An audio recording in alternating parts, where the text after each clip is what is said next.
Once more Modi ಕಾರ್ಯಕ್ರಮಕ್ಕೆ ಸ್ವಾಗತ ಸುಸ್ವಾಗತ. ಕಾಂಗ್ರೆಸ್ ಪಕ್ಷವು ಬಿಜೆಪಿಯ ಪಕ್ಷದ ಮೇಲೆ ಅಥವಾ NDA ಸರ್ಕಾರದ ಮೇಲೆ ಇಡಿಯನ್ನು ತನ್ನ ಸ್ವಂತ ಲಾಭಕ್ಕಾಗಿ ಉಪಯೋಗಿಸ್ತಿದೆ ಅನ್ನುವಂಥ ಒಂದು ಆಪಾದನೆಯನ್ನು ಒಬ್ಬ ಅಧಿಕಾರಿಗಳು ಎಷ್ಟು ವಿಶ್ಲೇಷಣೆಯಾಗಿ ಹೇಳಿದ್ದಾರೆ ಅಂದರೆ, NDA ಅವಧಿಯಲ್ಲಿ ಬಂಧನ, ಆಸ್ತಿ ಮುಟ್ಟುಗೋಲು ಸರಿಸುಮಾರು 25 ಪಟ್ಟು ಜಾಸ್ತಿ ಆಗಿದೆ. ಇಡಿ ಸ್ವತಃ 86 ಪಟ್ಟು ಹೆಚ್ಚಳವಾಗಿದೆ ಅಂತ ಹೇಳಿದ್ದಾರೆ. ಹೇಗೆಂದರೆ, ಜಾರಿ ನಿರ್ದೇಶನಾಲಯದ ಅಧಿಕಾರಿಗಳು ಹಣದ ಅಕ್ರಮ ವರ್ಗಾವಣೆ ತಡೆ ಕಾಯ್ದೆಯಲ್ಲಿ ಅಡಿಯಲ್ಲಿ ಕೈಗೊಂಡ ಶೋಧ ಕಾರ್ಯಕ್ರಮ 2014 ನಂತರ 86 ಪಟ್ಟು ಹೆಚ್ಚಾಗಿದೆ. ಬಂಧನ ಹಾಗೂ ಆಸ್ತಿ ಜಪ್ತಿ ಸರಿಸುಮಾರು 25 ಪಟ್ಟು ಜಾಸ್ತಿ ಹೆಚ್ಚಾಗಿದೆ. ಬಂಧುಗಳೇ, 2014ಕ್ಕೂ ಮೊದಲಿನ 9 ವರ್ಷಗಳ ಜೊತೆ ಹೋಲಿಸಿದಾಗ ಈ ಪ್ರಕರಣ ಏರಿಕೆ ಕಂಡುಬಂದಿದೆ.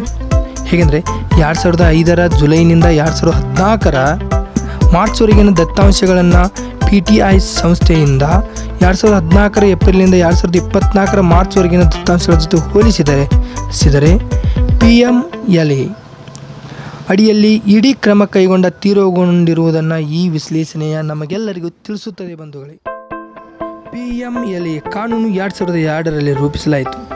ಇದನ್ನು ಬಂಧುಗಳಿಗೆ 2005ರ ಜುಲೈ 1ರಂದು ಜಾರಿಗೆ ತರಲಾಯಿತು.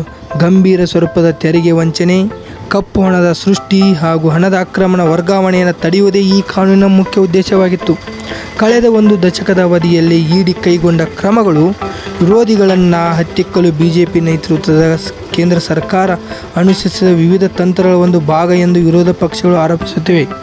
ಆದರೆ ಇಡಿ ನಡೆಸುವ ಸಮರ್ಥಿಸಿಕೊಂಡಿರುವ ಕೇಂದ್ರ ಸರ್ಕಾರ ಮತ್ತು ಬಿಜೆಪಿ ಈ ಸಂಸ್ಥೆ ಸ್ವತಂತ್ರವಾಗಿ ಕೆಲಸ ಮಾಡುತ್ತಿದೆ.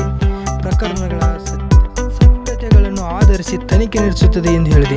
ಕಳೆದ ಒಂದು ದಶಕದ ಅವಧಿಯಲ್ಲಿ ಇಡಿ 36 ಪ್ರಕರಣಗಳಲ್ಲಿ ಒಟ್ಟು 63 ಮಂದಿ ಆರೋಪಿಗಳನ್ನು ಶಿಕ್ಷೆ ಆಗುವಂತೆ ನೋಡಿಕೊಂಡಿದೆ. ಬಂಧುಗಳೇ, ಆದರೆ 2005ರಿಂದ 2014ರವರೆಗೆ ಅವಧಿಯಲ್ಲಿ ಯಾವ ಪ್ರಕರಣದಲ್ಲಿ ಶಿಕ್ಷೆ ಯಾವ ಅಪರಾಧಿಗೂ ಆಗಿಲ್ಲ.